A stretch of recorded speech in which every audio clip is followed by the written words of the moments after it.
돼요.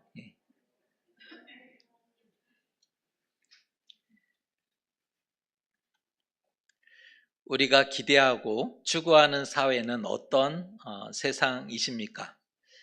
우리는 어떤 사회를 기대하고 또 그 사회를 만들어 가기 위해 살아가고 있으십니까?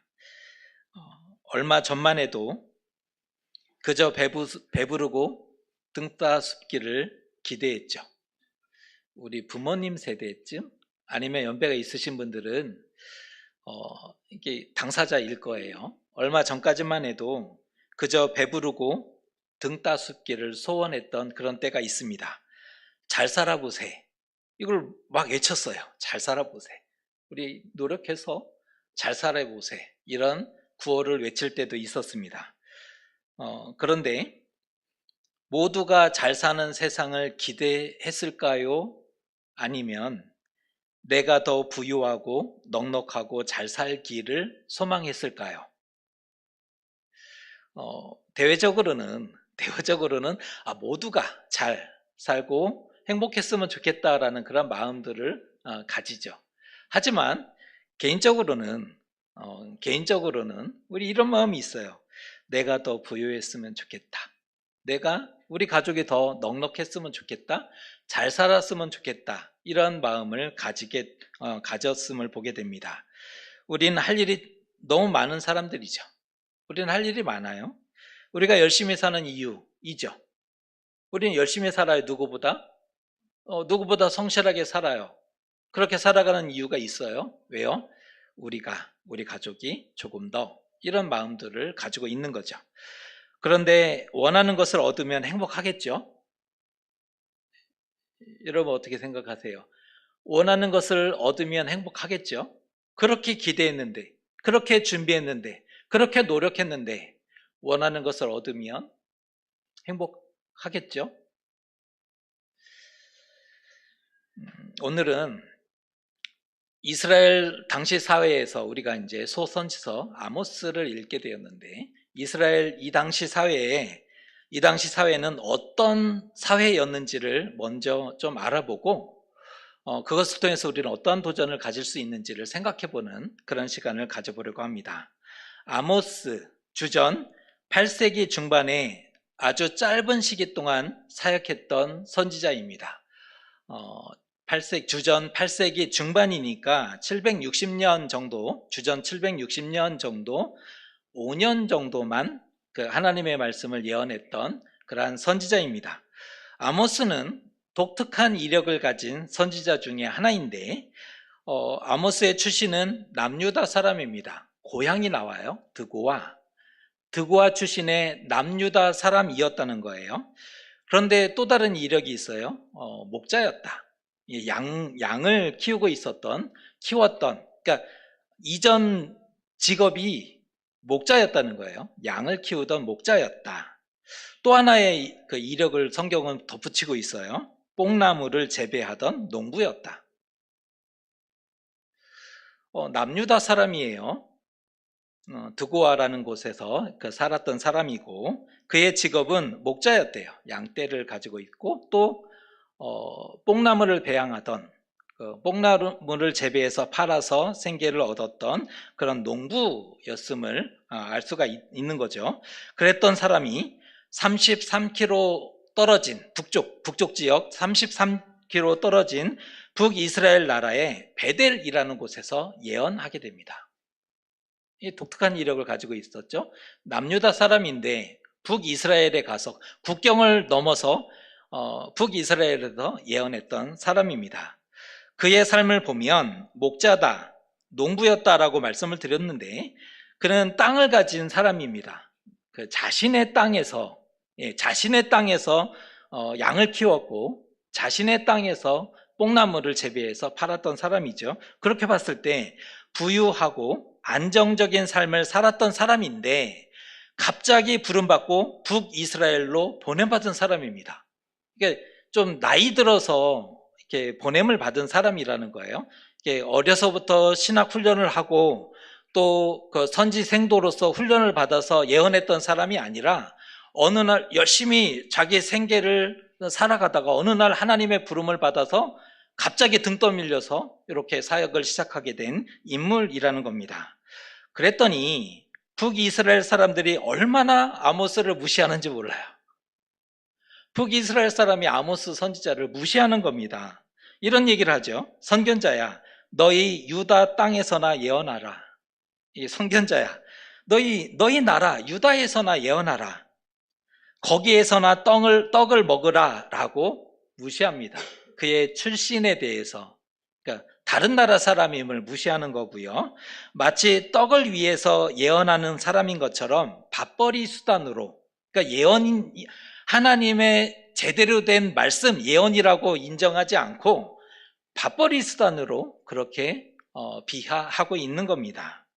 그럼에도 아모스는 자신의 사명을 명확하게 하죠. 베델 사람들하고 대화하는 과정 가운데 자신이 어떤 사명을 가졌는지를 그들에게 설명을 하는데 이렇게 얘기합니다. 주 여호와께서 말씀하신즉 누가 예언하지 아니하겠느냐. 나 목자 맞다. 나 농부 맞았다. 나 나이도 많다. 그런데 주 여호와께서 말씀하시면 그 누가 예언하지 않겠느냐라고 답을 해주죠. 그런데 남쪽 사람이 어떻게 북쪽까지 와서 예언을 했을까요? 남유다 사람이 왜 국경을 넘어서 북이스라엘에 와서 예언을 하게 됐을까요? 거기에는 인물이 없는 건가요? 직전 시대에 누가 예언을 감당했냐면 엘리사, 그 전에는 엘리야. 구약에서 정말 위대한 선지자가 그 땅에서 예언했거든요. 엘리야가 지나고 그 후계자 엘리사가 지금 직전의 요아스 왕 때 예언했지 않습니까?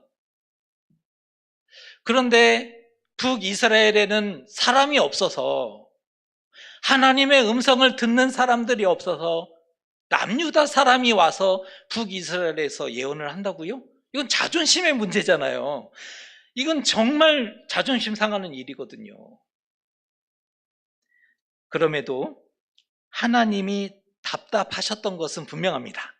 직전 시대에 그 위대한 엘리사가 예언했을지라도 지금 이 시대에 하나님이 오죽 답답했으면 남유다 사람을 불러다가 북이스라엘 나라에서 예언을 시켰겠느냐. 그것을 알 수가 있죠. 하나님이 가라 하시니 아모스가 가서 사마리아 성에 대해서 예언을 하고 있는 겁니다. 오늘 말씀을 이해하기 위해서는 시대적인 상황을 조금 우리가 살펴볼 필요가 있을 것 같습니다. 당시 사마리아는 배부르고 자신감이 차 있던 사회였어요.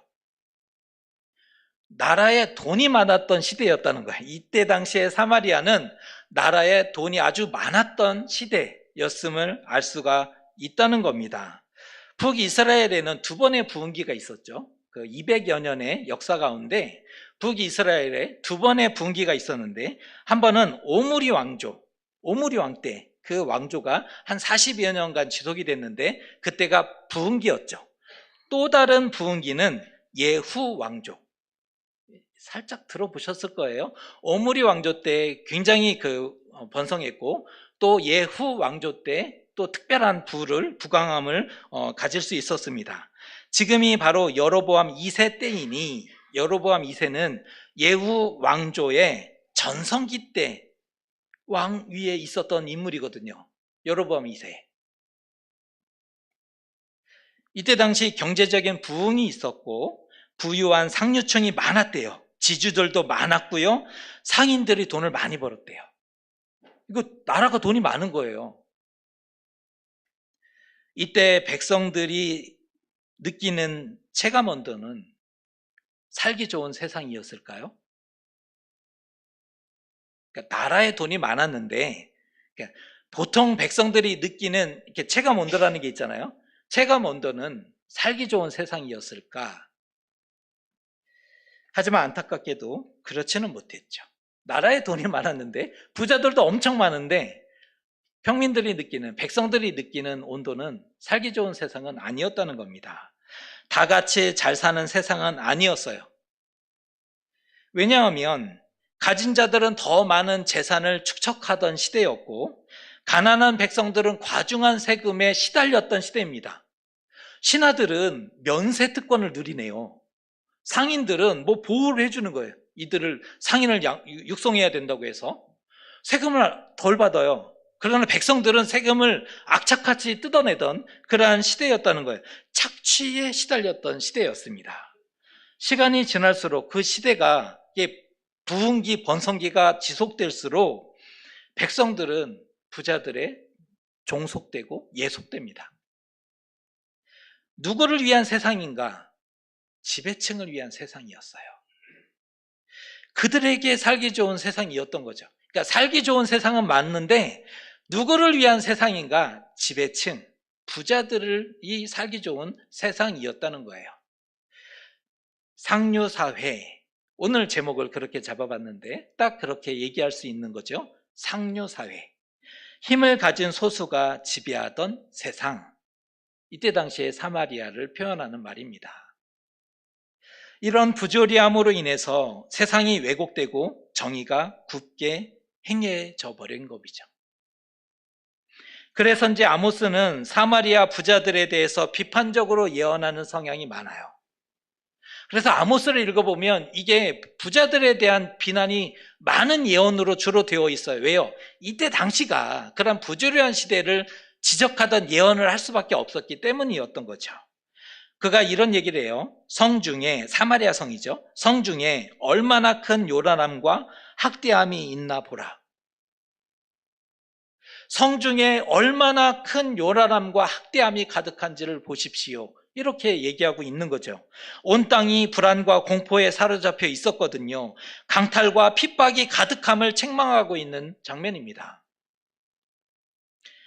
큰 힘에는 큰 책임이 따르지 않습니까? 남들에게 없는 재능이 나한테 있다는 것은 그만한 책임이 있다는 거거든요. 남들에게 없는 지식과 지혜가 있다는 것은 그만한 책임이 주어지는 거예요. 큰 힘에는 큰 책임이 따르는 법이죠. 하지만 이때 당시에 가진 자들은 자신의 권력과 힘을 남용해요. 자기 자신을 위해서 사용해요. 그들을 향한 하나님의 처방전이 오늘 우리가 읽은 11절의 말씀입니다. 하나님의 처방전을 우리가 같이 한번 읽어보겠습니다. 그러므로 주 여호와께서 이와 같이 말씀하시되 이 땅 사면에 대적이 있어 내 힘을 쇠하게 하며 내 궁궐을 약탈하리라.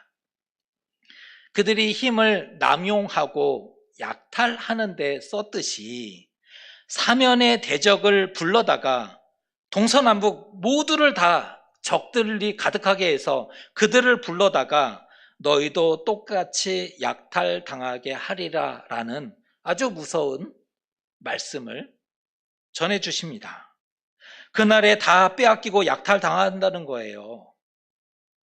양들도 다 약탈당해서 찾을 수 있는 귀 조금, 털 조금, 지금 그 침상의 모퉁이 조금, 그 걸상의 일부 부품 조금, 요것을 언급하는 것은 다 부서지고 깨어지고 빼앗겨서 그 정도밖에 참을 찾을 것이 없다는 그런 의미거든요. 부서진 찌꺼기만 조금 남는 나라가 될 것이다. 살아남지 못할 것이고 건질 것도 없이 다 부서지고 이뤄지게 될 것이라는 그러한 책망의 말씀인 겁니다. 비록 야곱의 족속일지라도 북이스라엘은 야곱의 후손이지 않습니까? 10지파의 공동체였으니까. 하나님이 제일 좋아하셨던 야곱, 너무나 좋아하셨기 때문에 그 민족의 이름을 이스라엘이라고도 불러주셨는데, 비록 너희가 야곱의 족속일지라도 여호와의 날에 모든 죄를 보응하게 된다는 경고를 해주고 있는 겁니다. 심지어 이런 경고까지 하시는데 14절에는 이렇게 표현하고 있습니다. 내가 이스라엘의 모든 죄를 보응하는 날에 베델의 제단들을 벌하여 그 제단의 뿔들을 꺾어 땅에 떨어뜨리고, 이 말씀은 여러 재앙 중에 이러한 재앙도 있겠다라는 뜻이 아니에요. 북이스라엘 나라에는 예루살렘 성전을 대신하는 성소가 두 곳이 있었어요. 가장 북단의 단과 또 남쪽이라는 북이스라엘 영토의 남쪽으로 여겨지는 베델에 예루살렘 성전을 대신하는 성소를 가지고 있는 나라였죠. 왜 이 성소를 만들 수밖에 없었느냐? 왕이 생각해 봤을 때, 여로보암 1세가 생각했을 때, 백성들이 절기 때 예루살렘으로 갔다가 절기를 지키고 북쪽으로 돌아오면 이게 마음이 돌이켜질 것이 분명합니다. 남유다로 갈 수밖에 없는 구조죠. 종교적인 이 색채가 강한 민족인데, 이거 안 되겠다. 예루살렘에 가게 하면 안 되겠다 해서 단과 베델에 예루살렘 성전을 대신하는 성소를 만들어 놨던 거죠. 그 이후로 이 제단들이, 이 성소가 예루살렘 성전을 대신했던 거죠. 그런데 그 제단이 여호와의 날에 무너진다는 거예요. 돌 위에 돌 하나도 남지 않고 다 부서져 버린다는 겁니다. 제단 사면에 뿔이 있었죠. 사람이 그것을 잡으면 모든 죄에서 면제됐어요. 살인죄를 지었을지라도 제단 뿔을 잡으면 살려줬거든요. 그런데 제단 뿔을 다 꺾어버리겠다는 거죠. 사람이 죄를 범했을 때 속죄를 위해서 제단에 가서 제사했습니다. 그게 왜 중요하냐면 그 행위를 통해서 구제와 회개의 길이 열려졌어요. 이게 구제받을 수 있어요. 회개가 인정이 됐거든요. 이런 제사와 회개를 통해서 다시 회복되고 용서받을 수 있었어요. 하나님께 지은 죄라 할지라도 모든 죄를 사함받았다고요. 하지만 그 제단을 헐어버리겠대요. 그 뿔을 꺾는다는 거예요. 이 말은 다시는 속죄가 불가능하다는 뜻입니다. 북이스라엘에는 다시는 속죄가 일어나지 못한다는 뜻입니다. 나라의 멸망과 약탈과 흩어짐도 지엄하지만 사실은 더 큰 재앙이 선포되고 있는 거예요. 여러 재앙 중에 하나가 아니라 이거 가장 큰 재앙입니다. 북이스라엘의 죄사함과 보호가 사라지는 거예요. 죄사함이 없는 나라가 된다는 거예요. 하나님의 보호를 받지 못하는 영적인 고아 상태, 딱 그렇게 되는 거예요. 북이스라엘이 이제는 하나님의 보호를 받지 못하는 영적인 고아 상태에 놓이게 된다는 뜻이죠. 하나님이 손절하시면 누가 회복되고 구원받을 수 있습니까? 불가능하죠. 하나님의 손절하신다면 길이 사라지는 거잖아요. 그 길이 참으로 두렵고 무서운 경고일 수밖에 없는 겁니다. 하지만 북이스라엘의 당시 이 사회에 북이스라엘 사람들의 태도는 콧방귀도 뀌지 않아요. 무시합니다. 뭐라는 거야 대체? 저 미친 자가. 이렇게 얘기하잖아. 너 남유다 사람이지. 너나 잘하세요. 네 나라에 가서 예언하시라고요. 이렇게 반응하죠. 그러면서 그들의 말이 이렇게, 사마리아 사람들이 어떤 말을 계속하냐면 이때 당시에 목자는 직업군의 하층민입니다. 하층민. 그러니까 직업군에 있어서 좀 밑으로 봤던 그런 시대인데 천한 목자 출신이잖아요. 이게 목자 주제 이렇게 반응하는 거예요. 게다가 농부였잖아요. 그러니까 무시하는 거예요. 그의 마음을 콕 찍는 거예요. 배우지도 못한 농부가 감히 어디서 사기치고 있느냐. 너 예언자도 아니잖아. 사실 예언자도 아니었잖아요. 갑자기 부름받았으니까. 나이도 많잖아요. 훈련받은 적도 없어요. 선지생도로. 엘리사 시대에 성지생도 이 신학교가 있었단 말이에요. 그런데 이 사람은 듣보잡? 듣도 보도 못했어요. 어느 날 선지사라고 와서는 자기 나라도 아닌데 남나라 와갖고 막 예언한 저 미친 자가, 이게 되는 거죠. 이게 받아들일 수 없는 거죠.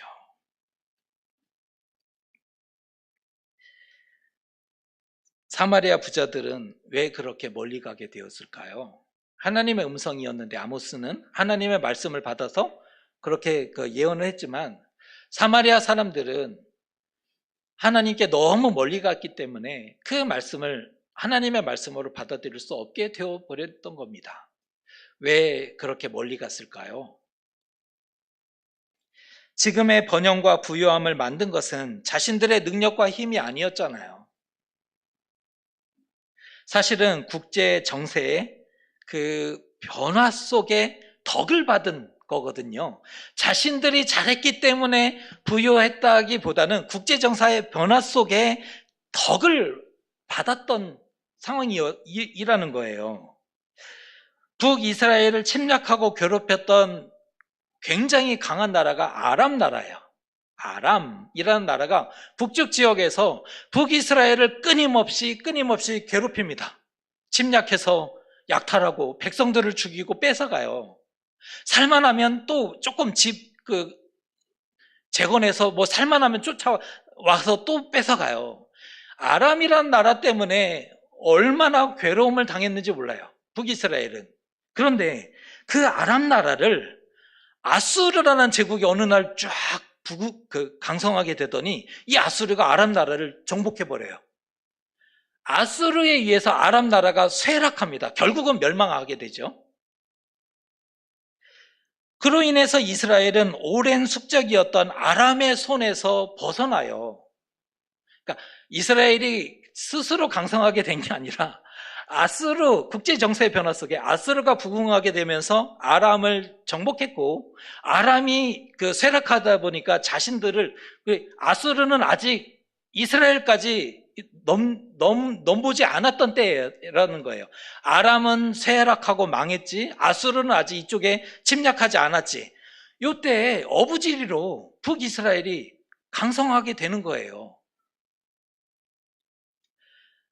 자신감이 넘칠 게 아니었죠. 우리가 뭔가를 잘했기 때문에 이게 자신감이 넘칠 게 없었다는 거예요. 사실은 은혜와 선물로 평화와 번영을 부여받은 겁니다. 선물로. 그건 선물이었어요. 역사의 주관자이신 하나님이 하신 일이겠죠. 역사의 주관자이신 하나님이 하신 일이에요, 분명히. 그런데 북이스라엘은 그렇게 생각하지 않았다는 거예요.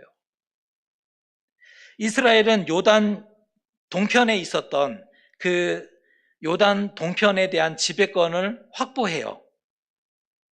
요단 동편이 왜 중요하냐면 남북 교역로, 왕의 대로라는 전통 그 교역로가 있었기 때문이죠. 아람이 쇠락하다 보니까 요단 동편에 대한 지배권을 가져왔는데, 요단 동편에는 남북 교역로, 왕의 대로가 그곳에 놓여 있어요. 이 교역로를 확보해요. 서편에는 지중해변의 해안길을 따라서 남북의 교역로가 있었는데 애굽에서 북쪽의 모든 교역로의 교통로였다는 거예요. 이 두 지역의 교역로를 확보해요. 북이스라엘은 가만히 앉아서 돈을 벌어요. 이 통행료만 받아도 되니까, 상인들에게 통행료만 받아도 되니까. 그들 사회에는 곡물과 올리브 기름과 포도주 같은 품목을 대량으로 생산하고 수출할 수 있는 길이 열려졌어요. 남쪽으로 애굽으로도 수출할 수 있어요. 북쪽으로도 수출할 수 있는 길이 열려지게 되었던 거죠. 귀족들이 많아집니다. 상인들이 돈을 많이 벌어요. 부자들이 많아져요. 더 많은 경제적인 번영을 얻는 세상이었어요. 그래서 이때가 부흥기고 이때가 번성할 수 있었던 거죠. 하지만 부작용도 있었죠. 농민계층들은 가난과 굶주림에 시달려요. 이게 사회가 이상해졌어요. 평민들은 오히려 가난에 시달리게 되네요. 탄식과 부르짖음이 있었대요. 이스라엘이 애굽에 종살이할 때 그들이 부르짖었잖아요. 탄식했고 부르짖었잖아요. 이때 당시에 부유했던, 나라에 돈이 많은 이 시대에 백성들의 탄식과 부르짖음이 애굽에서 종살이할 때 그 정도의 탄식과 부르짖음이 있었대요. 그 땅에. 소규모의 소작지는 대토지에 점점 종속됩니다. 가진 자가 더 많은, 올해 수확이 많아지니까 더 많은 땅을 사고 더 많은 땅을 확보하고, 자그마하게 농사 짓던 사람은 먹을 거리도 없게 되는 거죠. 씨를 뿌릴 게 없네. 부자들한테 빌려서 씨를 뿌렸는데 이게 별로 또 변변치 못하니 이걸 갚지를 못하는 거죠. 그러니까 또 토지를 이게 반복되는 거죠. 게을러서가 아니에요. 그들은 누구보다 열심히 살았던 사람이에요. 잘 살기 위해서. 자식들을 먹이기 위해서 땀 흘렸던 사람들이거든요. 게을러서가 아니었어요. 그런데 지도자가 없는데요. 그 세상에 사마리아 성에 지도자가 없었어요. 참된 지도자가. 그들을 보호해주는, 약자들을 보호해줄 수 있는 장치가 없었어요. 구조적인 문제가 있었던 거죠. 재물을 갚기 위해서 노예가 될 수밖에 없었어요. 일용직 노동자로 전락합니다. 이게 사꾼으로 바뀔 수밖에 없는 거예요. 하루살이로. 은 몇 잎을 못 갚아서 몸을 팔아요. 신 한 켤레를 신의를 사야 될 거 아니에요. 신을 사는데 몸을 팔 수밖에 없는 거예요. 물가가 오르니까 신 한 켤레 몸을 팔 수밖에 없는 거예요. 그냥 노예로 들어가는 거죠. 상인들은 저울을 조작질합니다. 물건을 사는데 저울을 조작질해서 조금 주는 거예요. 원래 그래요 이러면서. 그 쌀을 파는데 저울을 조작질하니까 막 쌀 한 거면 갖고 와도 이게 조작질해서 조금밖에 안 주는 거예요. 아니, 저울이 이렇다고. 곡식에 불순물을 섞어 팔아요. 좋은 거 위에 올려놓고 이거 팔아요. 열어봤더니 속에는 정말 썩고 냄새나고 다른 이상한 먹을 수 없는 것들이 섞여와요. 그래서 재판관한테 가서 억울합니다 했더니 같은 편이네요. 힘 있는 편이에요. 들은 척을 안 해요. 재판관이 백성들의 편을 들어주지 않는 거예요. 억울함을 호소해봐야 소용이 없어요. 같은 편인데요.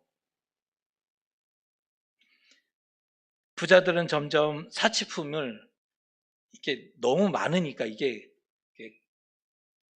부가 너무 많으니까 이게 관리가 안 되는 거예요. 사는 물이 달라요. 이게 백성들과 부자가 사는 세상이 달랐던 거죠. 이에 아모스가 하나님이 답답하시니까 아모스를 등 떠밀어서 네가 좀 가라. 북이스라엘 가서 예언하잖아요. 가난한 자들에 대해서 무책임한 세상을 향해 외치는 겁니다. 가난한 자들에 대해서 보호하지 않는 그 세상에 대해서 외치는 겁니다. 가진 자들의 안일함과 자신감에 사로잡힌 그 탐욕을 지적하는 겁니다. 당신들이 탐욕에 빠졌다. 하나님이 창조하신 세상과 하나님의 백성을 망쳐놨어요. 가진 자들이. 하나님이 창조하신 세상인데 하나님의 백성이 이거를 다 망쳐놔 버렸던 거죠. 그럼에도 부자들은 이런 생각을 해요. 그건 내 문제가 아니잖아요. 그건 내 문제가 아니잖아요. 게을러 빠져갖고 이렇게 얘기를 했다고요. 그때 부자들의 생각이었다고. 그건 내 문제가 아니라고요. 나와 무관하다고요. 라고 얘기했다고요. 이웃들에 대해서, 옆에 있는 사람에 대해서 한 형제라고 생각하지 않았기 때문이죠. 이스라엘은 지파 공동체잖아요. 12지파가 한 형제였다고요. 달랐지만 하나였다고요. 12이지만 하나였다고요. 북이스라엘은 10지파가 나눠졌으니까 한 형제 맞죠. 그런데 가진 자들이 그때 어떻게 생각했냐면 형제라고 생각 안 했다고요. 한 민족이라고 생각 안 했다고요. 택함받은 야곱의 족속이, 그런 차원에서 이 야곱이 언급되는 거예요. 이 이름은 정말 하나님이 굉장히 아픈 표현인 거예요. 야곱의 족속이 한 이스라엘 이건을 너희가 언약의 의무를 다하지 않았도다라고 심판하는 겁니다. 야곱의 족속 이건을 너희가 언약의 의무를 다하지 않았다. 하나님의 백성이며 한 형제인데 너희가 그들을 약탈했다. 그들의 생명을 약탈한 것이다라고 책망할 수밖에 없었던 거죠. 하나님의 백성이며 선민이었어요. 하지만 약자에 대해서 배려하지 않았고 이웃사랑을 잊은 겁니다. 왜 잊었을까요? 하나님 사랑이 없었기 때문이죠. 그건 바로 이어져요. 약자를 잊은 이유가 뭐예요? 형제를 잊은 이유가 뭐예요? 하나님 사랑이 없었기 때문이죠. 아무리 자주 예배하고 많은 예물을 준비할지라도 받지 않겠다라고 거절의 의사를 명확히 하세요. 너희들이 자주 예배해도 그 예배 안 받아. 예물 좋은 거라고 갖고 왔지만 그 예물 가난한 자들에게 착취한 거잖아. 빼앗은 것을 가지고 하나님, 제가 하나님께 이거 받지 않을래? 라고 하나님이 거절을 하시죠. 그들 사회에 만연했던 사회적인 불의 때문입니다. 부정한 재판관과 상인들은 하나님의 진노 앞에 서게 될 수밖에 없을 겁니다. 형제에게 자비와 선행을 베풀지 않았으니, 형제들에게 무정하였으니 하나님 앞에서 어떤 자비도 기대할 수 없게 될 것이죠. 이거 당연하지 않습니까? 형제에 대해서 선행을 베풀지 않아요. 형제에 대해서 무정한 태도를 일관했다고요. 하나님 앞에서 그가 자비를 구한다는 것은 말이 안 되는 거잖아요.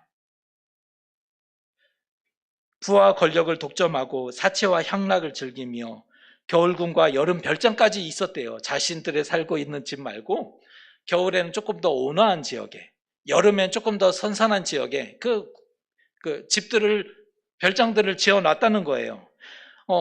상하라는 제품을 수입해서 그 최고급 상하로 집을 지었대요. 그랬을지라도 그것들이 다 무너지게 될 것이다. 이 아모스가 책망하고 있는 겁니다. 하나님을 버리고 말씀을 떠나면 닥쳐올 재난에 보호되지 못해요. 보호받지 못해요. 속죄를 기대할 수 없게 될 겁니다. 우리가 기대하는 세상은 어떤 세상입니까?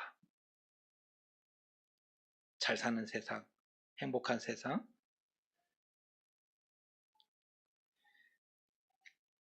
그러나 잊지 마십시오. 하나님 없는 세상은 행복할 수가 없어요. 우리가 기대하는 세상을 만들어낼 수 있겠죠? 그러나 하나님 없는 세상은 나보다 힘센 자가 있겠죠? 나도 힘이 있는 자지만 나보다 힘센 자가 있을 거예요. 내가 1등은 아니니까. 그 1등에게 다 빼앗기는 세상인 거예요. 하나님 없는 세상은 행복할 수가 없습니다. 그건 품이 없는 거죠. 참된 상류사회는, 상류사회가 나쁜 게 아니잖아요. 참된 상류사회는 사회적인 배려와 신앙적인 정의가 회복되어 있는 사회. 그게 상류사회입니다. 이게 바른 상류사회인 거죠. 사회적인 배려가 있는 세상, 그리고 신앙적인 정의가 회복되어 있는, 신앙적인 정의가 뭐예요? 하나님의 공의와 정의. 이 부분이 적용되는 사회이겠죠. 소수만을 위한 세상은 아름답지 않아요.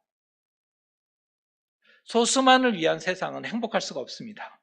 모두를 위한 세상이 정의롭고 행복할 수 있어요. 왜냐하면 더 하나님 나라를 닮았기 때문입니다. 소수가 행복한 세상보다는 다수가 행복한 세상이 맞죠.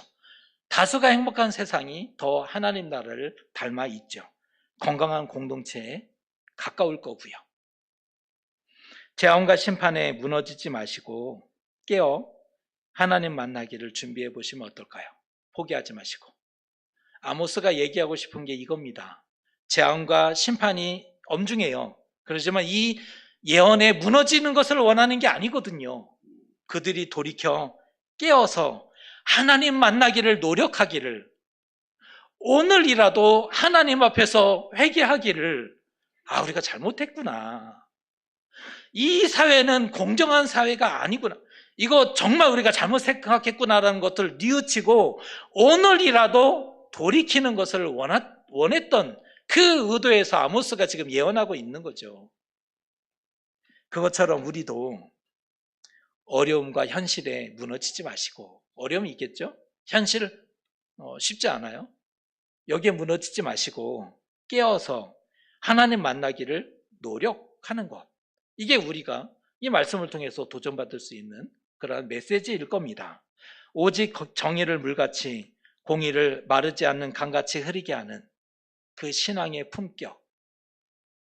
우리 그런 신앙 가져보면 어떨까요? 우리의 기도의 많은 부분은 나에 맞춰져 있죠. 우리의 어려움도 해결해야 되니까, 우리가 조금 더 부유하고 넉넉하게 했으면 하는 그런 마음들이 있으니까 다 나에게 맞춰져 있어요. 나와 우리 가족과 우리 자녀와 우리가 사랑하는 사람들. 그런데 참된 신앙의 품격은 그게 아니죠. 공의가 마르지 않는 강같이, 정의가 물같이 흘러가는, 하나님의 지혜를 둘 주셨다면 하나를 좀 나눠볼 수 있는, 하나님이 어떤 나에게 특별한 재능을 주셨다면 나를 위해서도 쓰지만 누군가를 위해서 흘려보낼 수 있는 넉넉함. 일용할 양식을 주셨다면 혹시 일용할 양식 때문에 고민하는 누군가가 없을까를 돌아볼 수 있는 그 마음, 이게 참된 신앙의 품격이잖아요. 그게 믿음 좋음인 거예요. 거룩함이라는 게 기도를 뜨겁게 하는 사람이 거룩함, 그 품격 있는 신앙이 아니에요. 품격 있는 신앙은 돌아보는 거거든요. 나에게 주신 이유가 뭘까? 이 재능을 돌아보는 거거든요. 우리 아모스가 우리에게 도전하고 있듯이 정의를 물같이, 공의를 마르지 않는 강같이 흘러보낼 수 있는 그 신앙의 품격을 소유하는 저와 여러분 되시기를 주님의 이름으로 축복합니다. 기도하겠습니다. 하나님의 은혜로 번영을 누렸으나 가진 자들의 안일함과 자신감이 넘치게